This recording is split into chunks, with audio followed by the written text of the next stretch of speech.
Good morning, good afternoon, good evening, wherever you are, whatever you're doing, and welcome to another episode of the Daily Red for Anfield Index. It's the weekend. It is Saturday, the 18th of January. Let's be honest, this is absolutely massive in terms of the title race you feel in terms of the season. Liverpool play Brentford away at the GTEC Stadium, 3 p.m. today, followed by Arsenal against Aston Villa at the Emirates. The gap is currently 4 points. Liverpool do have a game in hand as well. Everyone's wondering what it will be come the close of play tonight. But before we get to that, ladies and gents, it's me, Dave Davis, coming to you from, it looks nice, but it's a lying bastard outside. The wind is howling. The rain is kind of drifting across a little bit despite the sun being out. Fucking trade description should be on the weatherman today, in all honesty. Hopefully, it's not too bad where you are. Let's get into it then. It is the Daily Red. We are here to talk about all the latest Liverpool stories, all the things going on at the moment, and everything centres around the game today, doesn't it? Which, let's not lie, is absolutely massive. It's like that Danny Dyer bit where, honestly, I am absolutely fucking bricking it right now. And I'm confident in the boys. They've got the ability to do a job. It's not all been plain sailing and smooth at the moment, isn't it? You can't deny that at the same time. Not that it's terrible. We're not 12. We can do analysis, funnily enough, in the modern era. But it does feel like a must win. 3 points, no injuries. The performance will be what it will be. That's what it feels it needs to be today. We will see what later on brings. So to sort of divvy it up, we're going to talk about other things off the field, and then we'll talk about the game specifically and my thoughts on that. And if you're watching on YouTube or wherever, feel free to chuck in comments if you disagree with me on anything, or if you just agree. Why not, eh? I mean, the first big story is still dominating everything. The Jota niggle. Now, there's no real news been given of whether he's actually travelled with the team. No one seems to have that at the moment, where he is. And it's just Jota, though, and that sounds terrible. And as I'm saying this is why it hurts so much. I mean, you look at his stats so far this season, Diogo Jota. Look at that. He's played 19, 8 goals, 2 assists, so 10 goal contributions in 960 minutes. 10 goal contributions in 960 minutes. So that tells you, like, his average goal contribution is below per 90. That's how important, that's how big he is for us. It's always just the same problem with Diogo Jota, isn't it? It's that ultimate frustration. Availability.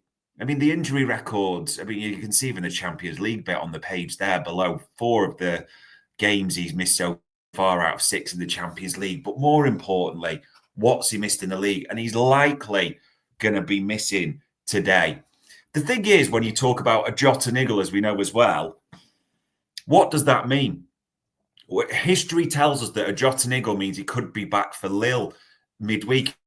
And let's be honest, no one really gives a two hoots about him being back for that. That's not the game we want to see in him by any means. It's today.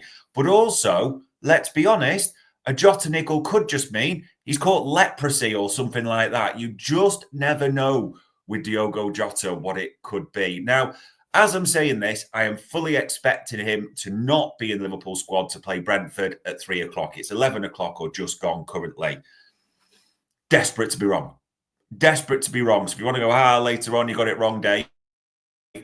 Beautiful. Absolutely beautiful. That is absolutely what I'd like. But it is a Diogo Jota niggle. So if you missed that yesterday, I think expectations are he is not in the squad that way. We'll see what it brings. Other big news that's come out in the last few sort of hours, if you want to call it that. There was an embargo last night, isn't it? So Slot's been talking about a few players specifically. And the first player really up was Harvey Elliott. As it says there, he's only played 44 Premier League minutes. I mean, that's a half, isn't it? For Liverpool. It's nothing practically. And just pulling a few quotes from the article here on Anfield Index, you'd think, is it going to be a defence? Has he got to work his way in? It's pretty blunt, as maybe you'd expect from Arne Slot, in all honesty. He says, it would be weird if he came to say to me, I'm so happy with the playing time I have at the moment. No doubts about that at all. Now, there's a couple of others that are pretty, I say strong maybe, but probably just indicates where Harvey sits. But like Federico, because many people ask about him, who is in competition with Mo Salah, Harvey is in competition with 4 or 5 very good midfielders. You may agree with me or not. I think that's quite telling. We all know who the other 4 or 5 midfielders are. It's 4 really, isn't it? I'm not really, I think he's throwing an Endo there as well. But you have to be completely honest. Harvey is behind Szoboszlai, Jones, Elliott, Gravenberch and Mack in the pecking order. There are no two ways about it. He is 5th choice, maybe even 6th. Endo's been used more. He has more minutes, but they're completely different players. This one's quite telling as well. If you want to bring that moment back, we played quite well because this is the Forest game he's talking about in the first hour, but didn't create a lot. Then I made a substitution. I put Ryan as a centre-back and took Ibu out because I wanted to create more chances. And I've gone a little bit far there as well. I like the way we played in the last 25 minutes of Forest. So that, for me, is not a reason to change. And he mentioned as well Curtis Jones and how well he did after the game. I just think the evidence there is there. It is. I mean, Harvey, I think if he replicates his season, as the Up Boys talked about, is on for less than 900 minutes. I think it's quite clear Arne Slot just does not fancy him. And even in these embargo comments saying, well, no, I'm sorry. I've got 4 or 5 very good midfielders, indicating Harvey is well down that pecking order. You look at the minutes, maybe he's not got, it's easier to say, I'm afraid, for Harvey Elliott, isn't it? Arne Slot, in my opinion, does just not fancy Harvey Elliott. And people did say the other night about surely giving some minutes. Curtis did okay when he came on, I thought, against Forest. We were creating chances galore. Creating chances wasn't the problem. Let's be completely honest. It was sticking the ball in the back of the net, wasn't it? Which you could argue Harvey could do, but I don't really see it that way. You can agree with me, disagree with me, be interested to know what people's thoughts are. My honest thought on this now, you've got to keep it in for January. You're not changing too much because of everything that's going on. But I expect Harvey Elliott to be away in the summer. I really do. And this isn't a go at anyone. It's just sometimes the nature of football. Slot doesn't fancy the player. The player is good enough to play for Premier League clubs and other teams, no doubts about it. You'll have seen the links like me. Dortmund, Brighton, around 40 million. I think somewhere slightly north of 40 million, and this gets done. That's money on Liverpool's books, isn't it? Probably things that Slotwell and Edwards Hughes, etc., want to use elsewhere. So I'm just expecting Harvey Elliott to be off in the summer. I also, let me be honest, don't see that as a big problem. I suspect once this window closes, he'll get his head down, he'll do what he needs to do. And when it comes up, I should say, sorry, he'll try and do the business. I don't doubt Harvey's attitude for 1 minute at all. Red Rebellion TV there, yeah, also mentioned about Elliott, about Chiesa position recently. Chiesa's not going to put Salah on the bench either, but having Elliott and Chiesa as bench players is good. Yeah, I agree with that. He's an option, isn't he? There's no two ways about it. So we will see there. There's a few other comments flying in. Yeah, not really too much more to talk about with Harvey Elliott there. The other player there is plenty to talk about is Darwin Nunez. No two ways about it, because he defended him in the press conference yesterday quite robustly when people were saying it. You know, he seems to have lost his confidence. In case you're thinking, did he? Let's just listen to what Arne Slot said yesterday. Arne, Darwin Nunez available again after suspension. He's still struggling for goals. We know he has so many different facets to his game, but you can see his confidence is being affected by the lack of goals. What do you do in that sort of situation to try and... The vital component is the composure, but it's not an easy quality to bring to somebody when they are struggling confidence-wise. Yeah, but that's your perception, and maybe the perception of other people as well. But it's not my perception that he's struggling with self-confidence. He was involved against Accrington Stanley in the first goal again as well. He was involved in the goal against Fulham. that Jota scored, and he scored one against Southampton. And I think after that, it wasn't that he had many starts, maybe one time. I don't know exactly. So for me, it's the life of a striker. Sometimes you score, sometimes you don't. And he hasn't started every single game. So the most important thing for me is that we as a team are able to score every single game, except for the Tottenham one. I'm not sure. Maybe that was the only game we've played this season that we didn't score. Is that true, what I'm saying? Tottenham was only because you are from Stats. So it tells me that we have so many goals in our team.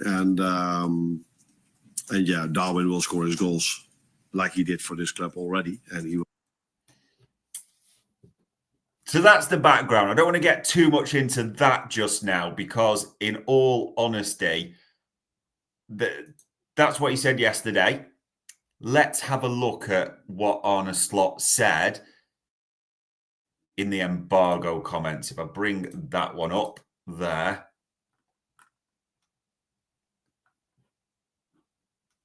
Helps if you load the right one, you flipping clown. Here we go. Let's load this one properly for you.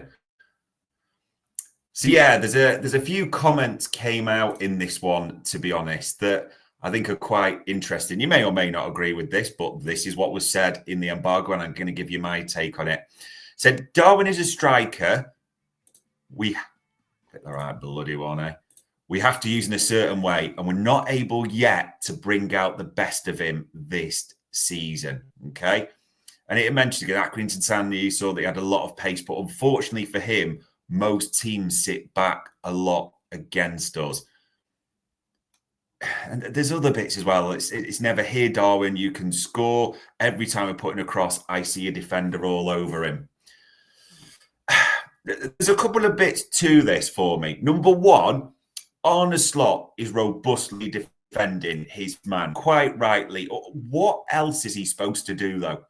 I mean, let's be honest. You can't give Arne Slot a truth serum, can you, and say, lads, he's terrible. Did you see that miss against Accrington where he blazes it over from point blank? Not that he's going to say that necessarily before anyone jumps on it, but the point I'm making is he is robustly going to defend Darwin Nunez in his press conference and in the embargo comments. There's nothing really further Arne Slot can do.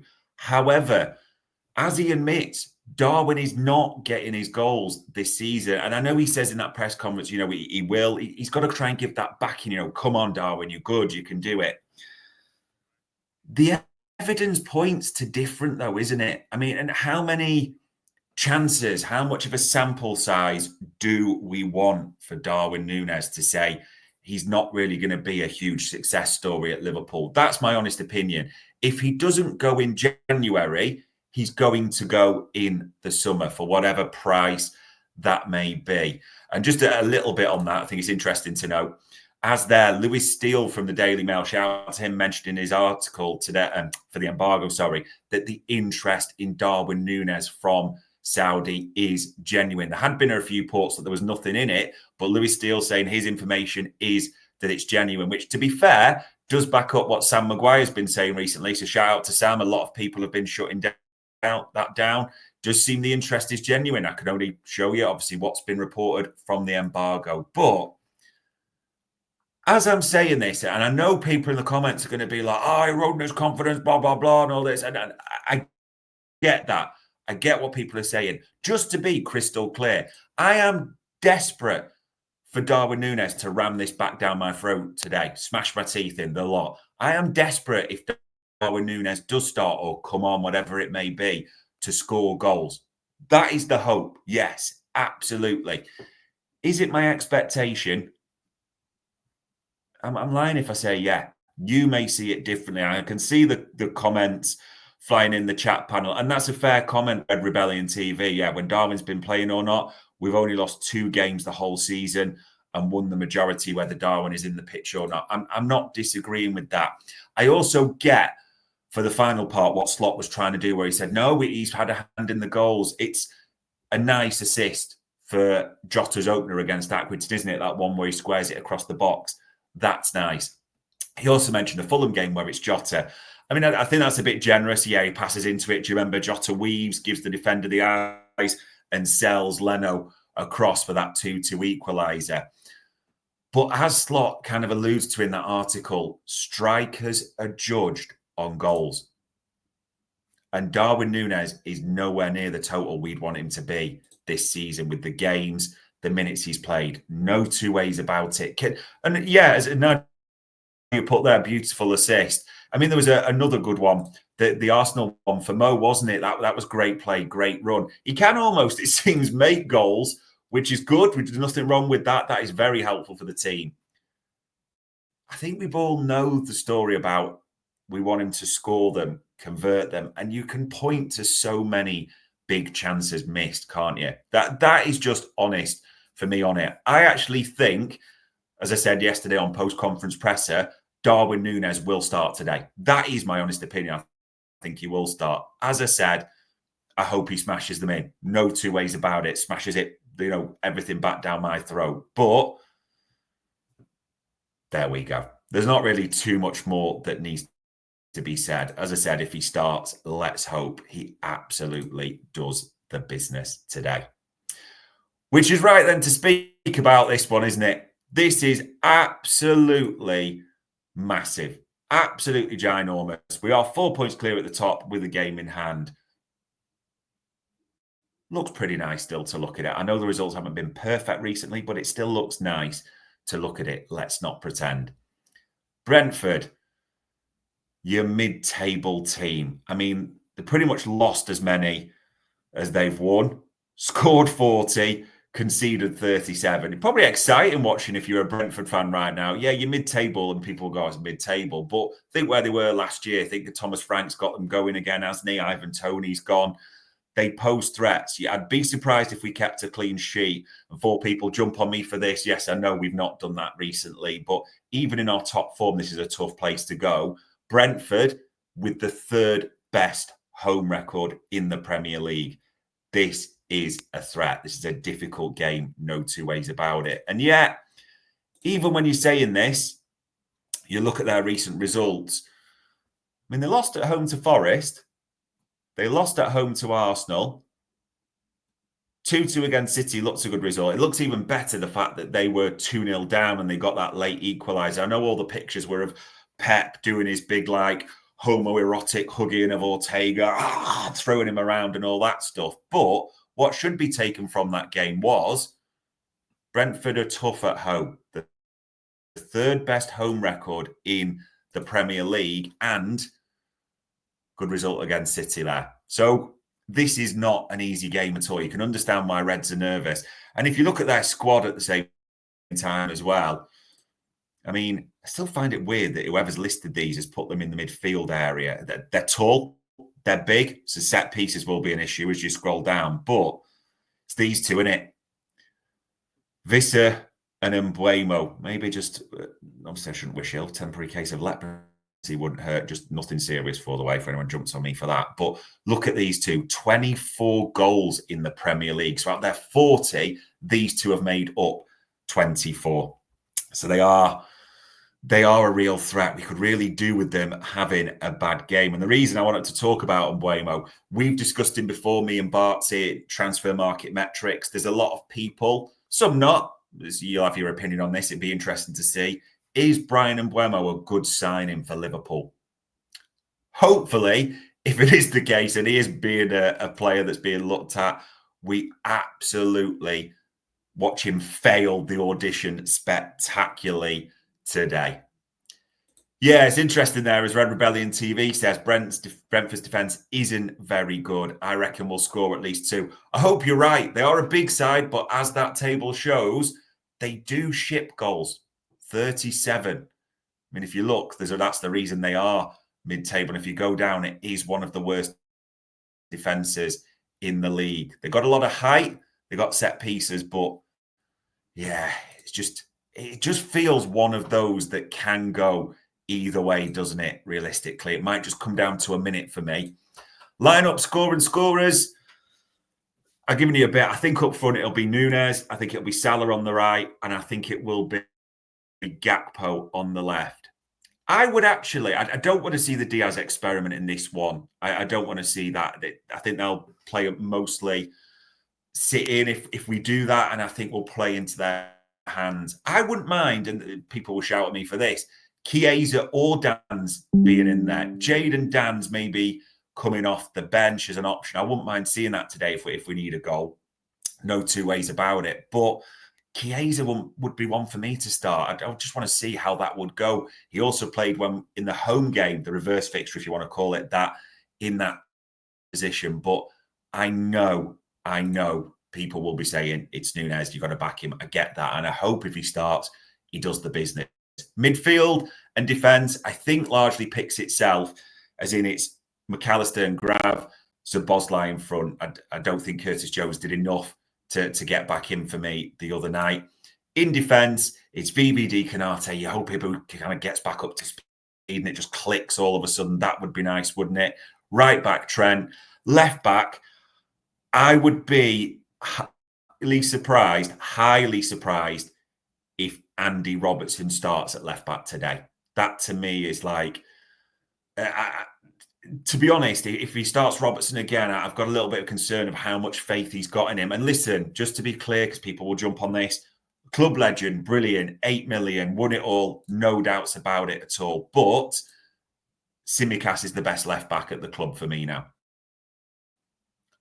You know, as we ran the stats on Stat Me Up, me and Bart's, even in his 30 minutes, he outshone on that pro rata basis Robertson by some distance in terms of creativity, defending, pretty much every metric you wish to throw up in that regard. And also, we know about Robbo's form at the moment. No one really needs to tell anyone that. Even his staunch defenders know it is not a good period. Maybe it's, and if he does start, listen, I hope, again, like Nunez, I hope he does absolute brilliance on the pitch. But for me, I think it's easy you start Tsimikas in this one. It's interesting. People are throwing in their things. Nigel fully expects a win today. I hope it's a win. Red Rebellion TV saying they'll park the bus, smash an anti-grab football team and lucky to be third on the ball during the matches. I think, to be fair, though, they score a lot of goals, and that may be a bit harsh, but everyone sees it differently. For me, I've just got 2-1 in my head. I just think we're going to win it 2-1. I think there'll be moments like heart in the mouth style moments where we'll have to ride it a bit, and it won't be pretty.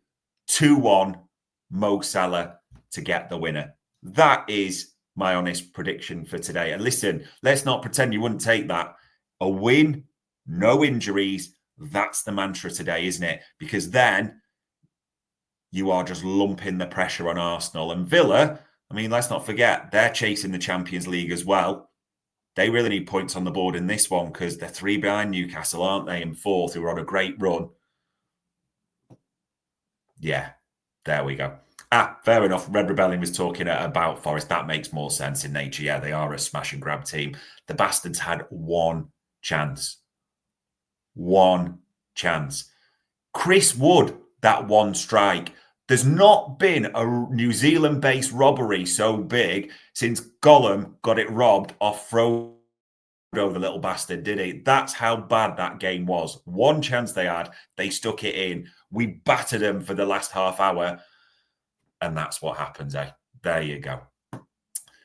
Other things just to call out, just in case you are sort of counting down the hours, as it were, looking for stuff to do. But actually, I'm underselling it. Not just looking for stuff to do. There is some brilliant stuff. There really is, in all honesty. So on Anfield Index, I've shown you a few articles if you want to read up on those. I know more will be coming out at the same time. Helps if you click the right tab, you numptus. And the content I want to talk to you about as well. Videos are out. So there's a bit from the Minefield. This is really good. I've listened to this already. I re-listened to parts as well. So big shout out to Andrew and Alan on this about Trent, his mindset and the recent struggles.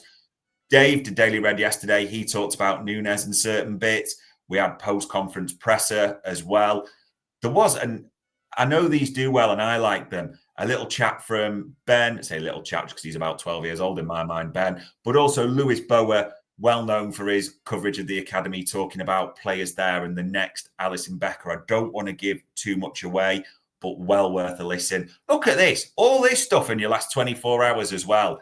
Jay and Jim doing the Scouser Tommies, and then in the last 24 hours, Chap G&G, Housewives favourite, one's for the mature eyes, Gags and Grizz also talk to death about all the various things coming up there. And I like that, Nigel, as well. Yeah. Shout out, safe travels to all the Anfield faithful, all the travelling cop that are heading down to the GTEC Stadium in Brentford. You know they'll be making noise galore. Even today, we got you covered. We got you covered. You know Jack is there for the watch along, so he'll be covering that for you half an hour before half two. He'll be on, getting that set up and watching it through. You know afterwards, you've got Gags who'll be doing the fan reaction show, and you've got the Raw Boys having it. So you'll have Trev, Dave, whoever. So we have got you covered for coverage galore after this games. Fingers crossed, and, you know, as I'm saying this, praise be to baby Jesus or whoever's listening or whoever gives a shit about that type of stuff. We are desperate for 3 points here. And not, I would say desperate, not in terms of, oh, we're struggling, for anyone says you're a bedwetter or any of that nonsense that sometimes comes in the chat. We just want to win a title. I don't know why everyone's afraid of saying that. We are desperate to win the title. Maybe, just maybe, we've got a little bit of that PTSD from City and all those years. That's possible as well. But let's not undersell this game at all. This is massive. 3 points just feels like everything is back on track a little bit, doesn't it? And you relax a little bit watching that Arsenal game.